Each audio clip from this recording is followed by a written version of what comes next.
नमस्कार। आज मंत्रिपरिषद में 18 विषयों पर चर्चा की गई और संबंध में निर्णय लिए गए। सबसे महत्वपूर्ण निर्णय राज्य में शिक्षकों की बहाली के संबंध में लिए गए। बिहार राज्य विद्यालय अध्यापक नियुक्ति स्थानांतरण अनुशासनिक कार्रवाई सेवा शर्त नियमावली 2023, आपको याद होगा कि कुछ दिन पहले ही मंत्रिपरिषद ने इसकी स्वीकृति दी गई और अब इसके अंतर्गत पदों के सृजन हुए, जैसे मूल कोटि के 40,185 पद जो मरणशील हो गए थे एवं विशेष शिक्षक के लिए पंचायत प्रारंभिक शिक्षक नगर शिक्षक के क्रम से मूल कोटि के स्नातक कोटि के 5,534 एवं 1,745 सभी पदों को प्रत्यार्पित करते हुए अब 1 से 5 तक के जो पद हैं वो 85,477 और 6 से 8 1,745 पद। तो ये आप समझ सकते हैं कि कुल जो पद सृजित हुए हैं वो 85,477 जो 1 से 5 के लिए और 6 से 8 के लिए 1,745 पद का सृजन हुआ है। साथ ही साथ इसमें यह भी निर्णय हुआ है कि ये जो परीक्षा है वो बिहार प्रशासनिक बीपीएससी द्वारा परीक्षा ली जाएगी। यह भी निर्णय मंत्रिपरिषद ने लिया है और साथ ही साथ इसका जो वेतनमान है उसका भी निर्धारण किया है। वेतनमान में जो प्राथमिक विद्यालय में मूल कोटि का जो अध्यापक का मूल पद है वो 25,000 होगा और जो स्नातक कोटि के विद्यालय अध्यापक का मूल वेतन है 28,000 होगा। तो इस पूरे पद का जो सृजन हुआ है इसमें कुल व्यय होगा 4,629 करोड़ 4,629 करोड़ अनुमानित 46 अरब 29 करोड़ 23 लाख 7,120 रुपए का व्यय होगा। तो ये मंत्रिपरिषद ने जो टीचर्स का जो पद सृजन है आपका 1 से 5 और साथ ही साथ आपका 6 से 8 का पद सृजन, साथ ही साथ उसका मूल कोटि का वेतन निर्धारण और साथ ही साथ इसका जो नियुक्ति की प्रक्रिया है उसका भी निर्णय मंत्रिपरिषद ने आज लिया है। इसके साथ ही साथ जो बिहार राज्य विद्यालय अध्यापक नियुक्ति स्थानांतरण अनुशासनिक कार्रवाई सेवा शर्त नियमावली 2023 है, इसमें जो 11 से 12 और 9 से 10 के भी पद सृजित किए गए हैं, जिसमें 11 से 12 तक के जो विद्यालय अध्यापक हैं 57,618 पद सृजित हुए हैं और 9 से 10 के लिए 33,186 पद हैं। तो आप समझ सकते हैं कि 4 आंकड़े हैं जो महत्वपूर्ण हैं। 1 से 5 के हैं 85,477, 6 से 8 के हैं 1,745, आपके 11 से 12 हैं 57,618 और 9 से 10 हैं 33,186। तो 4 आंकड़ों को अगर आप टोटल करेंगे तो आपको ग्रैंड टोटल मिल जाएगा कि कितने पदों का सृजन हुआ है। ठीक है, और सभी के वेतनमान भी निर्धारित हो गए हैं और सभी का जो नियुक्ति का प्रक्रिया है वह भी हो गया। 11 से 12 जो विद्यालय के अध्यापक हैं उनको 32,000 मूल पे होगा और 9 से 10 का है 31,000 मूल पे होगा। जो 11 से 12 है 32,000 उसका मूल पे होगा, मूल पे, और 9 से 10 है उसका मूल पे होगा 31।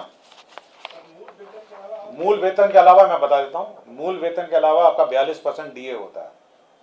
ठीक है, 8% एचआरए होता है, हाउस रेंट अलाउंस,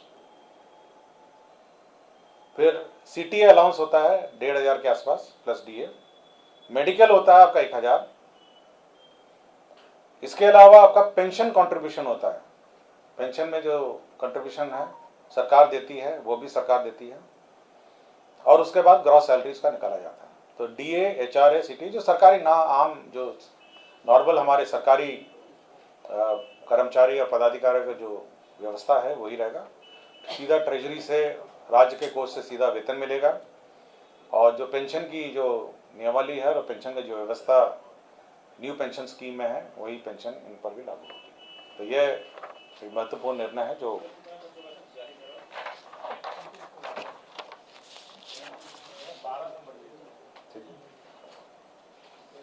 उन दोनों का मूल वेतन कितना बताया था सर? 1 से 5 वाला 1 से 5 में पढ़ देता हूँ फिर से। 25,000 है 1 से 5 का, 6 से 8 का है 28,000, 9 से 10 का है 31,000 और 11 से 12 है 32,000। अब इस पे आप 42% डीए जोड़िएगा, 8% एचआरए जोड़िएगा, फिर सीटीए जो होता है 1,500 का वो जोड़िएगा, फिर इस पर डीए और जोड़िएगा, फिर मेडिकल 1,000 जोड़िएगा, उसके बाद आपको नेट सैलरी आएगा। उसके बाद फिर पेंशन कंट्रीब्यूशन जो है सरकार देती है 14%। 14% सरकार का पेंशन कंट्रीब्यूशन होता है, वो 14% और जोड़िएगा, तब आप मोटा मोटी ग्रॉस सैलरी पे आएंगे। ठीक है। सर एक शिक्षक को कितना मिल जाएगा? अलग अलग कक्षा का अलग अलग होगा ना, अलग अलग का अलग अलग है। अगर लिखा हुआ तो बता दीजिए, हम लोग जोड़ भी नहीं पाएंगे। आप जोड़ लीजिएगा, मैंने बता दिया मंत्रिपरिषद में, ये टोटल नहीं था, मैं जितना मंत्रिपरिषद के एजेंडा में है मैं बता, मेरे पास है, मैं आपको।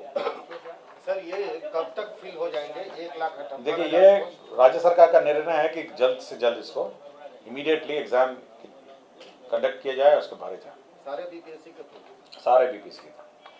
टोटल 178 आ रहा है सर, 1,78,000। आप जोड़ लीजिए ना, मैं आपको जोड़ लिया ना आपने।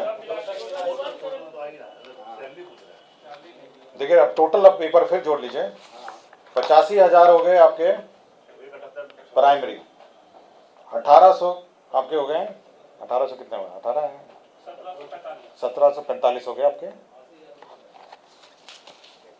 कितना हो गया आपके प्राइमरी हो गए 85,477। आपका मिडिल ये 6 से 8 हो गया 1,745। आपके 11 से 12 हो गए आपके 57,618, 57,618। और 9 से 10 हो गए 33,186। तो चारों का टोटल कर लीजिए अपना है टोटल। 1,78,000। और मोटा मोटी जो राज्य सरकार पे जो भार पड़ेगा टोटल, मतलब सब मिला के, तो करीब 11,000 करोड़ का है। ठीक है ना, टोटल मैंने बता भी दिया आपको, 11,000 करोड़ आसपास इन सबका वेतन। ये आपने जो बताया sir 4,629 crore, what is that? एक आपने बताया टोटल कौन सा? हाँ टोटल मैंने बताया ना आपको, 4,000। अनुमानित है 46,029 करोड़ अनुमानित है, अरब 29 करोड़ 23 लाख है। एक अनुमानित ये है, और दूसरे में आपका अनुमानित मैं बता देता हूँ कितना होगा। 5,994, 59 अरब 94 करोड़ 22 लाख 24,000, दोनों जोड़ लीजिए। ठीक है, ये परिवहन के संबंध में एक महत्वपूर्ण निर्णय है। गया और मुजफ्फरपुर नगर निगम क्षेत्र में 15 वर्षों से अधिक पुराने जो सभी प्रकार के वाहन हैं, उसका परिचालन 1/10/2023 से बंद हो जाएगा, मतलब ये प्रतिबंधित रहेगा। तो यह मंत्रिपरिषद ने स्वीकृति दी है कि 15 साल से पुराने जो वाहन हैं 1/10/2023 से अब नहीं चलने। इसके साथ साथ राज्य सरकार ने एक अन्य मामलों में परिवेशीय वायु गुणवत्ता सुधार के लिए गया नगर निगम, मुजफ्फरपुर नगर निगम के सभी प्रकार के डीजल चालित तिपहिया वाहन का परिचालन 30/9/2023 की मध्य रात्रि प्रतिबंध किए जाने एवं बिहार स्वच्छ ईंधन योजना 2019 का अवधि विस्तार 31/3/2024 तक क्षेत्र विस्तार गया एवं मुजफ्फरपुर नगर निगम में किए जाने एवं इस योजना में पटना, गया, मुजफ्फरपुर के तिपहिया मालवाहक वाहनों के लिए अनुदान, तो अब अनुदान का प्रावधान है, रिप्लेसमेंट का अनुदान है और साथ ही साथ नए खरीदने का और रेट्रोफिटिंग का भी अनुदान है। कितना अनुदान मिल रहा है? डीजल चलनित अथवा पेट्रोल चलनित तिपहिया मालवाहक वाहन का नए सीएनजी चलनित तिपहिया मालवाहक के प्रतिस्थापन पर 40,000 रुपये मिलेगा। डीजल चलनित अथवा पेट्रोल चलनित तिपहिया वाहन मालवाहन का नए बैटरी चलनित तिपहिया मालवाहन के प्रतिस्थापन पर 25,000 मिलेगा। पेट्रोल चलने तिपहिया वाहन में सीएनजी किट लगाने रेट्रोफिटिंग पर 20,000 मिले। तो 3 है, एक 40,000 है, 25,000 है और 20,000। शिक्षा विभाग का एक अन्य मामला था जिसमें अल्पसंख्यक शैक्षणिक संस्थाओं में दर्जा देने का यह व्यवस्था की गई है। जो अल्पसंख्यक शैक्षणिक संस्था है इसके लिए शिक्षा विभाग को प्राधिकृत किया गया है, लेकिन शिक्षा विभाग प्राधिकृत मतलब अप्रूव करने के पूर्व अल्पसंख्यक कल्याण विभाग से अनापत्ति संचिका में लेते हुए यह अनुमान्यता निर्गत करेगी। तो यह एक महत्वपूर्ण निर्णय है। देखिए, अल्पसंख्यक शैक्षणिक संस्थाओं का दर्जा कुछ संस्थाओं को मिलता है, इसके लिए नियमावली अलग है। आपको जानकारी होगा कि इसके लिए अलग से नियमावली भारत सरकार की भी है, और ये national commission for minority education institution act 2004 का एक एक्ट है, the national commission for minority education institution act 2004। इसके अंतर्गत प्रावधान है कि कैसे अल्पसंख्यक संस्थाओं को कैसे मान्यता दी जाए। तो हाँ, ये अल्पसंख्यक ये जो स्कूल्स हैं, माइनॉरिटी स्कूल्स हैं, क्रिश्चियन स्कूल्स हैं, ये सारे स्कूल्स हैं जो स्कूल्स हैं। नहीं, कोई अप्लाई करेगा कि हम अल्पसंख्यक संस्था हैं, हम लोग हाई स्कूल चलाना चाहते हैं, हमको अल्पसंख्यक संस्था का श्रेणी का दर्जा दिया जाए, अल्पसंख्यकों के विशेष के लिए है, तो उसमें ये प्रावधान है। ये एक्ट जो एक्ट मैंने आपको बताया, ये 2004 का एक्ट है, the national commission for minority education institution act 2004। इसमें एक अप्रोप्रिएट अथॉरिटी किसी को निर्धारित करना था जो ये अप्रूवल देगा। तो राज्य सरकार ने निर्णय लिया है कि शिक्षा विभाग इसका नोडल डिपार्टमेंट होगा, और जब भी देगा तो अल्पसंख्यक जो डिपार्टमेंट है, अल्पसंख्यक जो डिपार्टमेंट है, विभाग है, उससे अप्रूवल लेने के बाद देगा। अभी तक सर इसका प्रावधान पहले कुछ था क्या? पहले ये बहुत ही पुराने एक नियम से चलता था, मेरे ख्याल से 1969 या किसी का कोई नियम से चलता था। तो अब ये जो लेटेस्ट एक्ट के आधार पर ये दिया जाएगा, पहले बहुत पुराना एक नियम था इसके आधार पर दिया जाता था, अब ये नए नियम दिया। मैं आपको कैबिनेट का निर्णय कम्युनिकेट कर रहा हूँ, ये विभाग आपको बताएगा कि ये अभी अप्लाई, ये जो नए जो अप्लाई करेंगे उनको मान्यता देने के लिए ये प्रावधान। ये नीति जो चलाते हैं वो लोग अप्लाई करेंगे। हाँ, जो कहेंगे कि हम अल्पसंख्यक संस्था, हमारा रजिस्ट्रेशन अल्पसंख्यक संस्थाओं में होना चाहिए, उनको अलग से कोई प्रिविलेजेस भी हैं, तो उनका रजिस्ट्रेशन की प्रक्रिया और उनको मान्यता देने की प्रक्रिया सरकार, राज्य सरकार ने निर्धारित की है। इसमें क्या फाइनेंशियल एड भी होगा सर? कुछ फाइनेंशियल एड?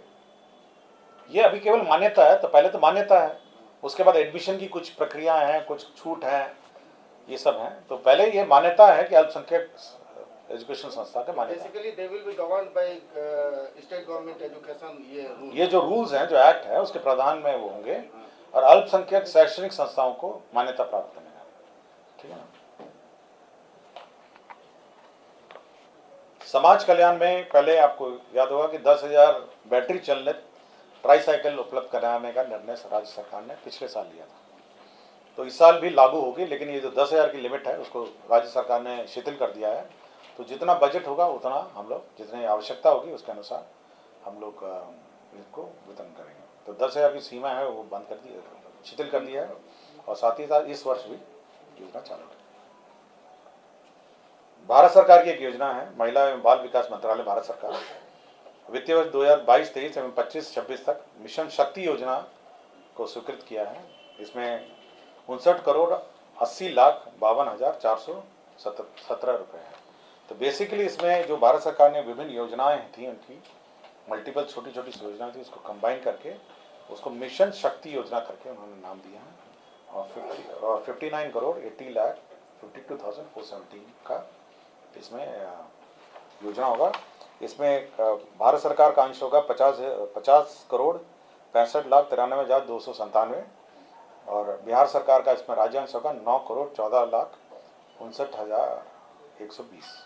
ये एक महत्वपूर्ण योजना है भारत सरकार की जो स्वीकृत हुआ है। इसमें आम पब्लिक को कैसे क्या सुविधा मिलेगी? इससे सारी पुरानी ऑनगोइंग योजनाएं हैं, जैसे वन स्टॉप सेंटर है, आपका वन स्टॉप सेंटर महिलाओं के लिए चलता है, बेटी बचाओ बेटी पढ़ाओ घटक है, महिला हेल्पलाइन चलता है इसमें, और प्रधानमंत्री मातृत्व वंदना योजना है। ये सारी 4 योजनाएं हैं जो चलती थी, इसको कंबाइन करके एक योजना करा गया। पंचायती राज विभाग में अब हर पहले जो लेखापाल और आईटी सहायक है वह सीमित थे, जिसमें 4 या 2 करके कंबाइंड हम लोगों ने सैंक्शन किए थे। अब हर पंचायत में लेखापाल से आईटी सहायक का लिए 6570 पदों का सृजन किया गया है। ये संविदा आधारित होगा। पहले 4 पंचायतों पे 1 के दर से कुल 2096 थे, इसको बढ़ा के 6570 कर दिया गया। तो हर पंचायत में अब लेखापाल से आईटी सहायक आप पदस्थापित होगा।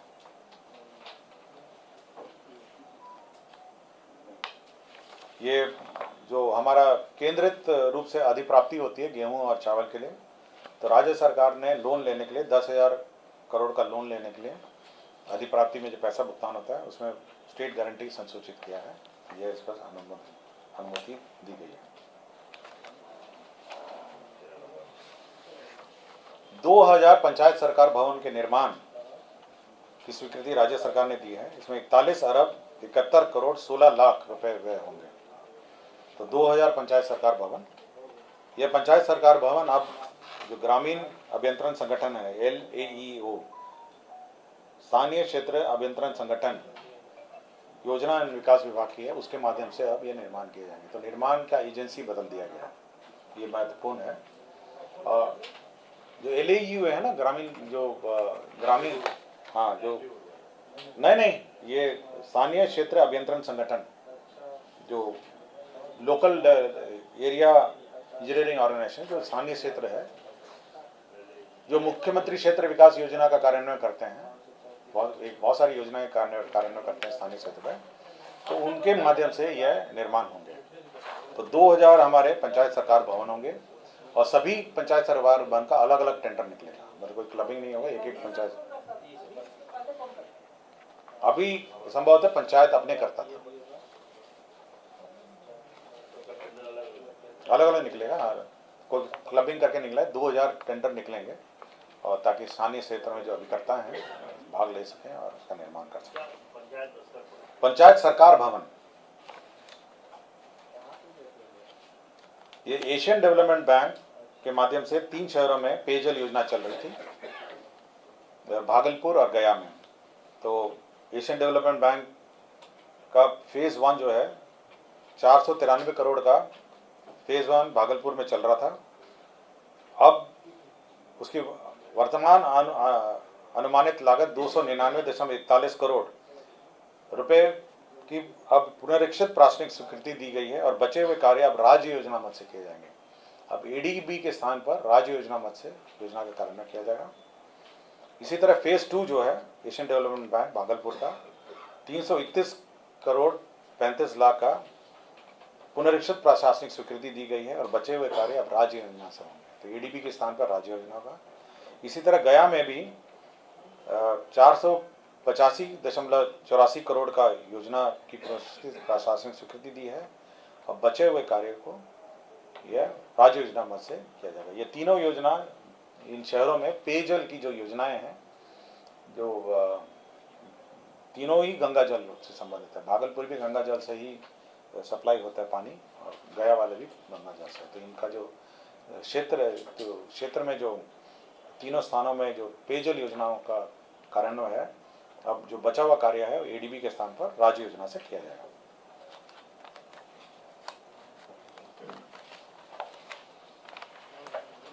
ये बिहार मानसिक स्वास्थ्य देखभाल राज्य मानसिक स्वास्थ्य प्राधिकरण नियमावली यह स्वीकृत की गई है, और इसमें अब जितने भी लोग मानसिक स्वास्थ्य से संबंधित कार्य कर रहे हैं उन पर सुपरविजन रखने के लिए एक कमेटी बनाई गई है, और इस कमेटी के माध्यम से अब किया जाएगा, और एक प्राधिकरण बनाया गया है। तो प्राधिकरण के माध्यम से सुपरविजन होगा, और इस प्राधिकरण के जो हेड होंगे वो स्वास्थ्य विभाग के अंतर्गत होगा, और स्वास्थ्य विभाग के अपर मुख्य सचिव इसके कमेटी में। इसी तरह जिला स्तर पर भी है और राज्य स्तर पर भी एक कमेटी है। अपराध अनुसंधान विभाग के अंतर्गत विधि विज्ञान प्रयोगशाला सहायक निदेशक राजपुर समूह ख वेतन स्तर 7 के पद पर बिहार लोक सेवा पटना के अनुशंसा के आलोक में श्रीमती रोजी श्रीवास्तव सहायक निदेशक को बर्खास्त कर दिया गया है। ये एक निर्णय लिया गया है। पशु स्वास्थ्य एवं उत्पादन संस्था पटना को पशुपालन निदेशालय के अंतर्गत बनाए रखने हेतु बिहार पशु विज्ञान अधिनियम 2016 के परिशिष्ट 1 कंडिका 2(1) को विलोपित करने की स्वीकृति दी गई है। तो ये बिहार पशु एवं उत्पादन संस्था को पशुपालन निदेशालय के अंतर्गत ही बनाए रखने के लिए यह निर्णय लिया गया है। कर्मचारी चयन आयोग में प्रथम इंटरस्तरीय संयुक्त परीक्षा में 2014 के आधार पर निम्न वर्गीय लिपिक के पद पर नियुक्ति हेतु अनुसूचित अभ्यर्थियों के लिए सहकारिता विभाग के अंतर्गत निम्न वर्गीय वेतन स्तर 2 के 4 पदों का सृजन की स्वीकृति दी गई है। और राज्य सरकार जो हर साल बाजार ऋण लेती है लोन, उसके बारे में स्वीकृति दी गई है। तो कुल लोन जो सरकार लेगी वो है 39,000 करोड़ 49,365 करोड़ का लोन लेगी, जिसमें बाजार ऋण है 44,429, नाबार्ड से ऋण प्राप्त करेगी 3,000 करोड़, वर्ल्ड बैंक और एडीबी और अन्य स्रोत से 1,875 और राष्ट्रीय सहकारिता बैंक से 61 करोड़। राज्य सरकार कुल लोन जो वापसी इस साल करेगी वो है 25,558 23,558 और टोटल जो नेट ऋण जो लेगी सरकार वो है 25,807 जो राज्य सरकार की सीमा के अंतर्गत है। धन्यवाद।